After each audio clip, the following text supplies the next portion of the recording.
Garçon manqué, c'est une expression qui ne s'emploie plus tellement, mais qui, à mon avis, est révélatrice de la manière dont on a longtemps, et malgré tout encore aujourd'hui, pensé le rapport du féminin au masculin. Cette expression appelle plusieurs commentaires pour commencer. D'abord, elle ne se dit que dans un sens. On ne parle pas d'un garçon qui serait une fille manquée. Elle contient donc l'idée d'une asymétrie dans ce couple féminin-masculin. Un homme peut être dit efféminé. Dans ce cas, il ne correspond pas à ce qu'il doit être, mais il n'est pas une fille manquée, il rate plutôt sa virilité. Cette expression sert aussi à décrire une fille qui se comporte comme un garçon dans ses jeux, ses goûts, ses manières d'être. Ce qui suppose qu'il y aura une définition évidente de ce que c'est qu'être une fille ou de ce que c'est qu'être un garçon. Elle contient aussi un jugement normatif, elle dit qu'une fille n'est pas à sa place. Il y a donc dans cette expression un rappel à l'ordre. Et puis le mot « manquer » insinue que cette fille aurait aimé être un garçon mais n'y parvient pas, qu'elle échoue, et qu'elle ne pourra jamais y arriver. Elle ne pourra jamais y arriver parce que de toute façon, elle a un corps de fille. Car pour une fille, tout dépend donc du corps ou de quelque chose de biologique auquel elle ne peut échapper, qui lui assigne un destin. Et c'est ainsi qu'on a, depuis des temps lointains, pensé cette dualité féminin-masculin. Alors c'est un fait anthropologique que la distinction entre le féminin et le masculin structure nos pensées et nos sociétés depuis toujours. Elle a, selon l'anthropologue Françoise Héritier, un caractère universel et invariant. On l'observe dans toutes les sociétés. Ce serait une des classifications les plus anciennes de l'humanité. Sur elle s'appuie la répartition des places, des rôles attribués aux hommes et aux femmes. Elle est non seulement universelle, mais aurait même un caractère premier, fondateur, ce à quoi réfèrent toutes nos autres catégories et leur donne une valeur. La différence des sexes n'est donc pas une distinction parmi d'autres. Elle est à l'origine de nos systèmes de valeurs et de nos représentations sociales. Et si, d'après Françoise Héritier, cette distinction est probablement issue d'une observation des différences anatomiques, biologiques, physiologiques entre les femmes et les hommes, elle est avant tout le produit d'une symbolisation. Ce sont, dit-elle, des systèmes construits de représentation, qu'elle appelle la valence différentielle des sexes. En ce sens, féminin et masculin sont des idées, des représentations qui ne coïncident pas avec femmes et hommes au sens biologique, ce que résume bien le concept contemporain de genre. Il existe des hommes et des femmes, mais il n'existe pas de masculin et de féminin. Ce ne sont pas des propriétés de la réalité.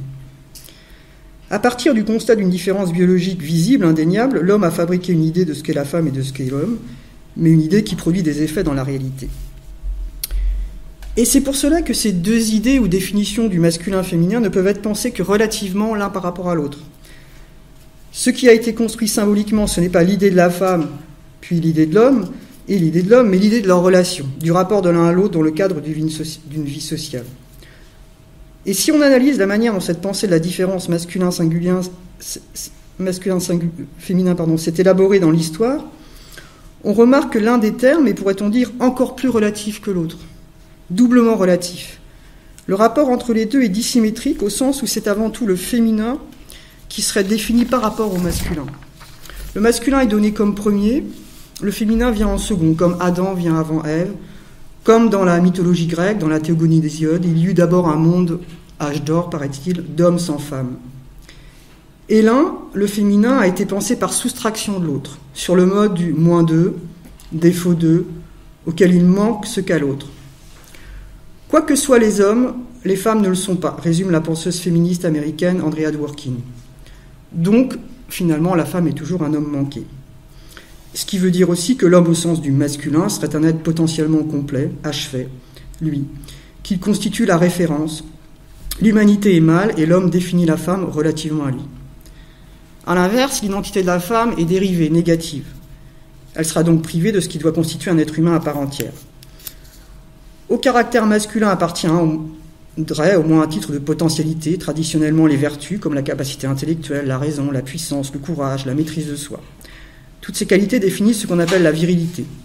Et la virilité constitue un idéal. Le courage, par exemple, est une vertu centrale pour les philosophes grecs. Un homme accompli est un homme courageux. Or, les femmes seraient incapables de courage, car privées de raison ou de maîtrise de soi. S'il y a éventuellement des femmes guerrières, elles le sont à titre exceptionnel et justement considérées viriles, parfois caricaturées, ou sorte de caricature de l'homme. Alors cette différenciation et cette dévalorisation du féminin est associée à toute une série de dualités hiérarchisées opérée par la tradition philosophique entre corps-esprit, raison-passion, nature-culture, animal-homme, l'un étant toujours supérieur à l'autre. Et la femme est toujours du mauvais côté, du côté du corps, du côté de l'humeur, du changement d'humeur, du vice, de l'animal. Mais cette différence masculin-féminin est aussi associée à d'autres dualités moins philosophiques comme chaud-froid, sec humide, clair-obscur, extérieur-intérieur, fort-faible et surtout actif-passif. C'est leur association à la différence sexuelle qui amène à donner une valeur et à hiérarchiser ces termes. Autrement dit, c'est parce que l'humide est associé au féminin qu'il sera dévalué par rapport au sec, par exemple. Ce n'est pas parce que la chasse est noble que les hommes chassent, mais parce que les hommes chassent qu'elle le devient, résume Françoise Héritier. Et avant tout, le féminin est lié à l'idée de passivité, l'homme à l'activité. Aristote propose par exemple une théorie de la reproduction sur ce modèle de l'actif-passif. La femme apporte la matière brute et l'homme la forme, c'est-à-dire le principe actif qui va animer la matière et fabriquer un être humain, lui donner sa véritable figure et sa dignité. S'il naît une fille, c'est que le père a manqué de puissance virile. La forme n'a pas été assez active pour produire un être humain à part entière. Et à ce propos, la philosophe Elsa Dorlin remarque que jusque dans les années 1980, la fertilisation était sous couvert d'objectivité scientifique, décrite comme un processus centré sur l'activité du spermatozoïde, la cellule ovocyte se contentant de recevoir ce spermatozoïde. Le point de vue dit objectif, même scientifique, n'est souvent en fait que le point de vue masculin, dit Dorlin. Et en effet, alors la différence des sexes et la supériorité donnée à l'un sur l'autre, puisqu'on a parlé d'Aristote à l'instant, a été intellectualisée, théorisée par la tradition philosophique, au moins jusqu'au XXe siècle.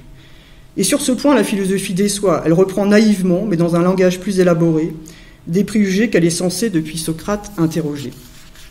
On touche ainsi à un point aveugle de la philosophie qui révèle le caractère archaïque et inaperçu de la pensée de la différence sexuée. Françoise Héritier dit, je cite, « La valence différentielle des sexes est un phénomène si massif qu'il en devient invisible, comme un donné naturel non questionnable, y compris chez les philosophes qui se présentent pourtant comme les champions de la mise en question des fausses évidences. » Par exemple, dans son traité sur l'éducation, l'Émile, au chapitre 5, Rousseau parle de l'éducation des filles. D'abord, il est à noter que pour Rousseau, l'éducation des filles doit être différente de celle des garçons. Il préconise donc une éducation genrée, comme elle l'est et le sera pendant des siècles. Or, si toute sa philosophie de l'éducation et sa philosophie en général se donnent comme valeur suprême la liberté, s'il s'agit avant tout de faire de l'homme un être libre, c'est étrangement tout le contraire pour les filles. Pour les garçons, le modèle d'éducation est assez novateur et émancipateur et a pu inspirer des pédagogies alternatives, puisqu'il préconise de laisser l'enfant s'épanouir, apprendre par lui-même, plutôt que de le dresser.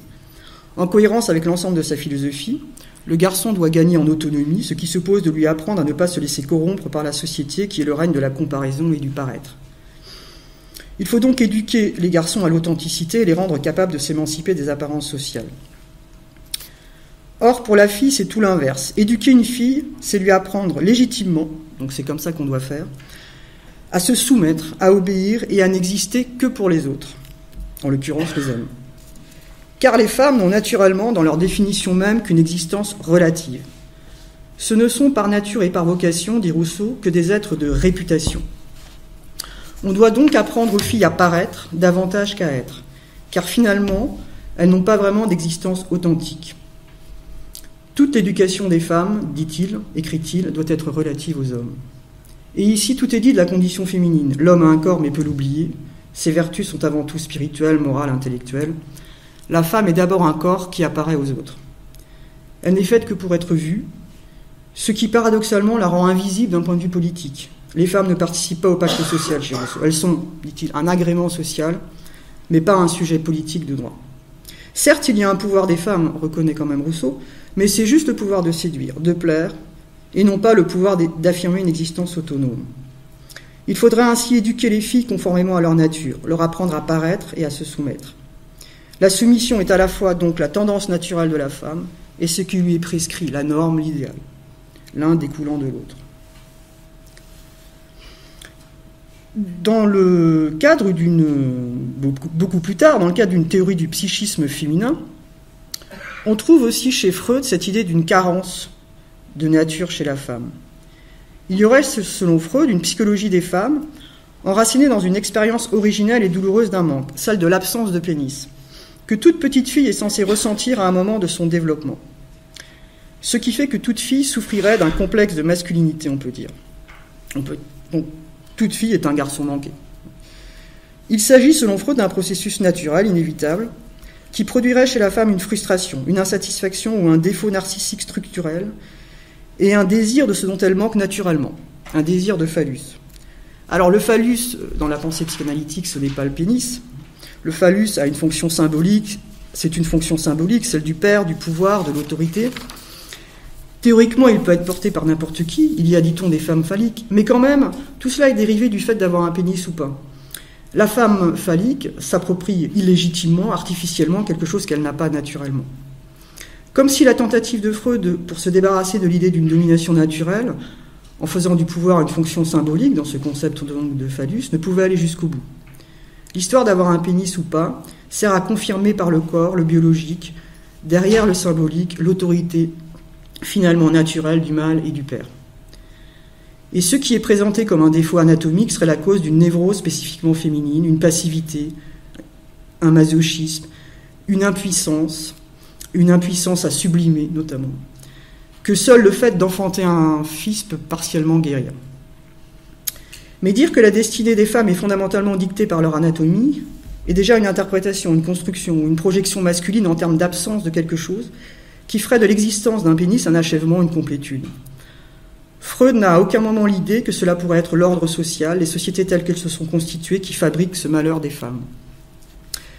Pour résumer, il est indéniable que l'humanité a développé donc des systèmes symboliques variés, y compris dans la philosophie, qui ont en commun de valoriser le masculin et dévaloriser le féminin. De manière plus brutale, on trouve dans un certain nombre de traditions l'idée que le féminin contient une souillure, quelque chose d'impur, associé au sang, menstruel notamment. Rappelons que le terme « femme » sert d'insulte, comme tous les mots désignant une minorité. On traite de femmes les individus soumis et lâches. La rabbine Delphine Horviller, dans son livre « En tenue d'Ève », rappelle qu'on a toujours féminisé l'ennemi, et que d'ailleurs les juifs ont été particulièrement victimes de ces dénigrements par le genre. Alors même, soit dit en passant, qu'il existe dans la liturgie juive une prière quotidienne qui commence par « Béni sois-tu, ô mon Dieu, de ne pas m'avoir fait femme ». Il y a une vieille croyance antisémite, raconte-t-elle, selon laquelle les hommes juifs seraient en réalité des femmes déguisées en hommes. Dans la littérature antisémite du Moyen-Âge, des textes parlent même de la menstruation cachée des hommes juifs. Et la circoncision sera le témoignage de cette absence de virilité. Fantasme repris par le nazisme qui associa arien et masculinité, juif et féminité. De même, les colons parlaient d'une mollesse efféminée des hommes colonisés. Donc toutes ces représentations du féminin qui dévalorisent donc le féminin produisent des effets dans la réalité, ce qui finit en retour par vérifier et renforcer le préjugé de départ. D'abord, ça a des effets dans l'expérience intime des femmes qui ont littéralement appris à se sentir inférieures, qui ont été éduquées même imperceptiblement dans ce sens. Les filles intériorisent cette dévalorisation et éprouvent plus fréquemment des sentiments de honte, de dégoût de soi. On pense aux comportements d'anorexie, d'automutilation, dépression, plus fréquents chez les filles. Des sentiments de culpabilité ou d'imposture aussi. Tout ceci est documenté. Et c'est sur cette idée d'une infériorité naturelle des femmes que s'est édifiée ce qu'on appelle la domination masculine. Donc cette idée fabrique et légitime un système social qui, comme tout système fondé sur une domination, produit une violence autorisée. C'est parce qu'elles ont été considérées faibles que les hommes ont pu s'autoriser toutes sortes de violences sur elles. Alors Andrea Dworkin rappelle à sa manière radicale et provocatrice que le viol, mais aussi toutes les formes d'exploitation du corps des femmes comme objet sexuel, objet d'échange, force de travail gratuite, résultent de cette définition même du féminin masculin. Il n'est pas une déviance, mais découle d'une norme sociale qui établit une distinction et une hiérarchie homme-femme en termes de passivité-activité. Comme nous l'a bien montré de manière extrême, exemplaire, le procès Mazan. Femme et passivité, ici, sont intimement associées, et une certaine sexualité masculine s'est construite sur ce fantasme de passivité féminine.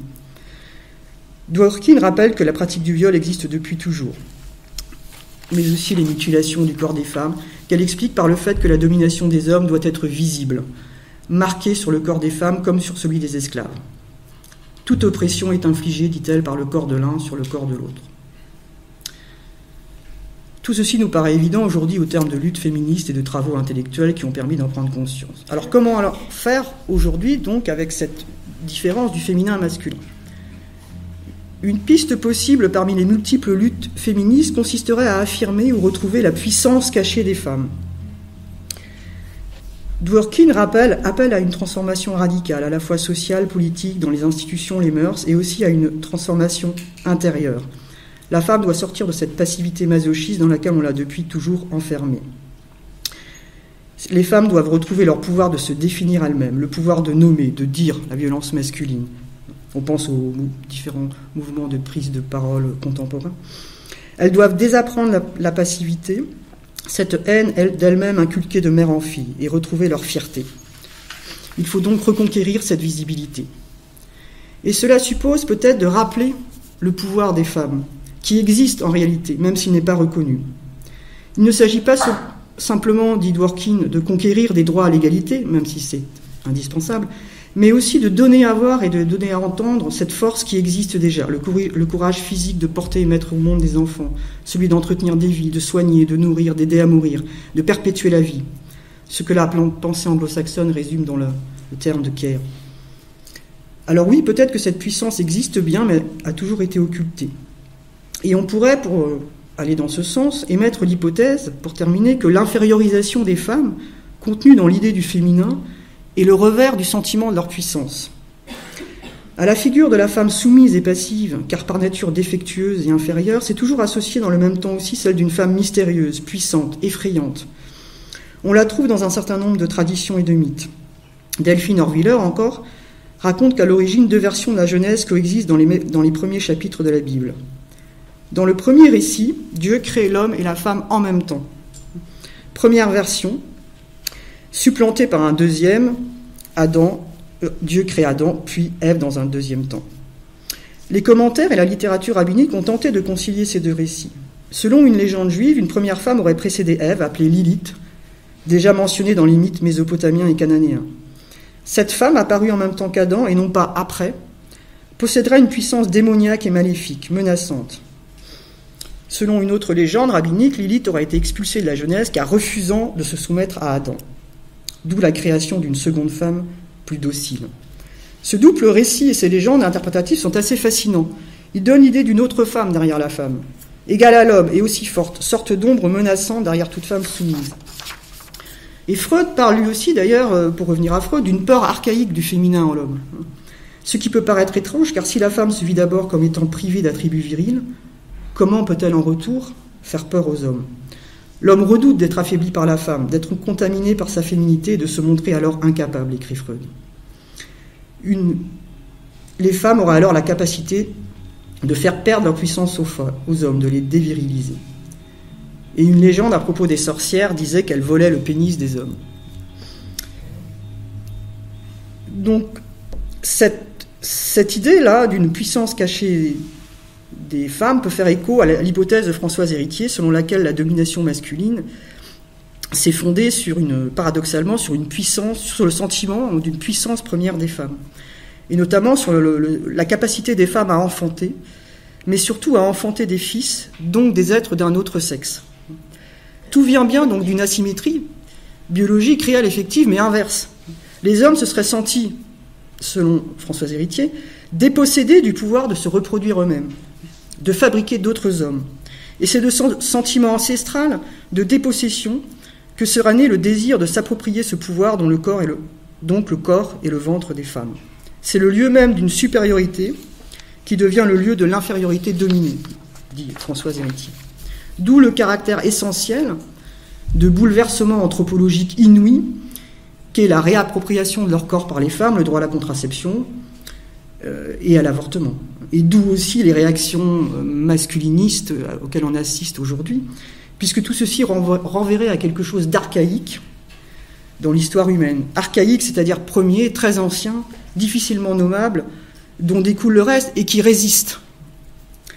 Alors on pourrait conclure en proposant l'idée que d'une certaine façon, le féminin vient en premier. On pourrait inverser la relation. C'est finalement l'homme qui aurait tenté de s'approprier ce qui lui manque et qui serait jaloux des femmes. Et c'est en réalité l'existence des hommes qui est donc relative. L'homme ne s'est alors souvent affirmé qu'en humiliant la femme, puisque se sentant dépossédé d'un pouvoir. Voilà, je crois que j'ai dépassé.